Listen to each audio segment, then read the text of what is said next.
Ken and Annie meet at Java House to discuss their university plans. Ken was accepted to a great university in the USA, but couldn't get a visa. Annie has another plan. Annie speaks to Ken.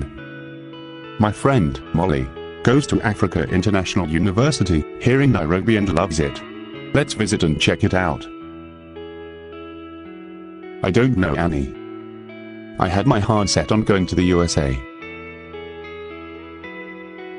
Do you really think AIU has what I want? There's only one way to find out.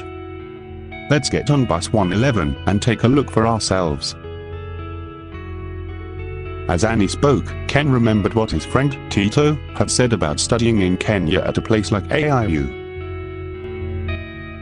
AIU is in Karen and is a school for rich snobs. It has PhD programs, which means that they don't care about undergraduates. The academics are too tough. Because it's a Christian university, you study the Bible all the time. Studying overseas is the only way to get ahead.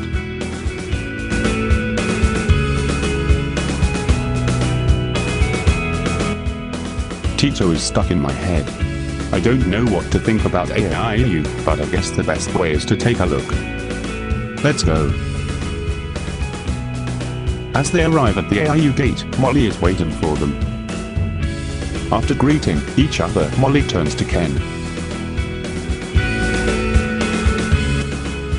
So, Ken, Annie has told me some of your questions about AIU. Is it too tough? Too expensive? Too spiritual? As good as the West? Do I have it right? Those were my exact questions as well. Let me show you around and we can talk as we walk. Molly gives them the grand tour of the 50-acre campus. They are both stunned by the beauty and impressed by the friendliness of the students. Annie is impressed and comments to her friend. Molly, I thought people here were rich snobs, but they're so friendly. I used to think that too, Molly replies. But when you have students from 15 different countries and every walk of life, it breaks down barriers. Then Molly turns serious.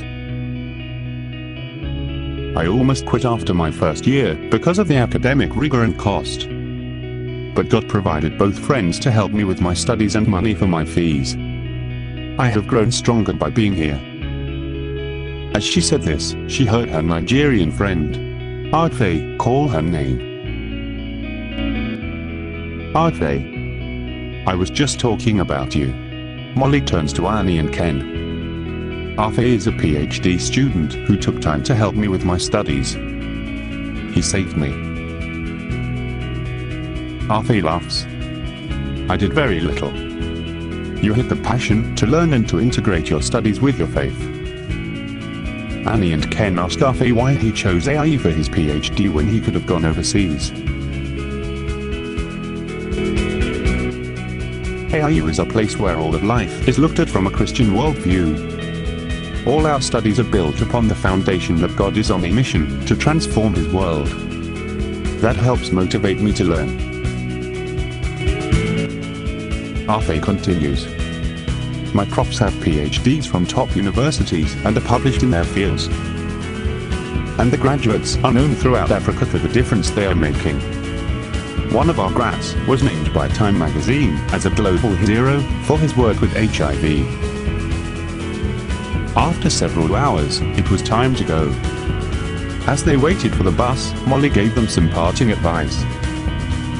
I will pray for you both. Let me share the words of the president on the day he came to sign our charter as a full university. AIU is known around the continent for the impact of its graduates. May AIU never lose its Christian character. Constitutions may give us laws. Only faith gives us the power to keep those laws. Molly waved goodbye as her friends hopped on the bus. All through the next week, Ken pondered the words of both Arfe and Molly. He also remembered Tito. But now Tito's words didn't bother him.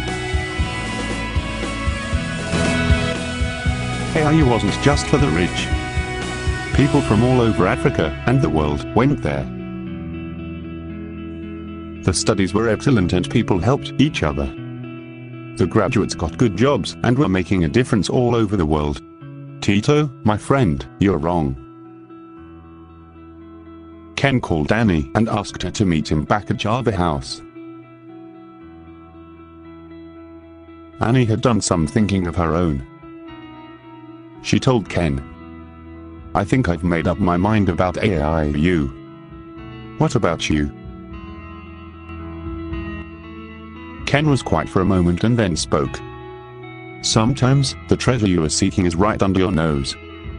I think my mind is made up as well.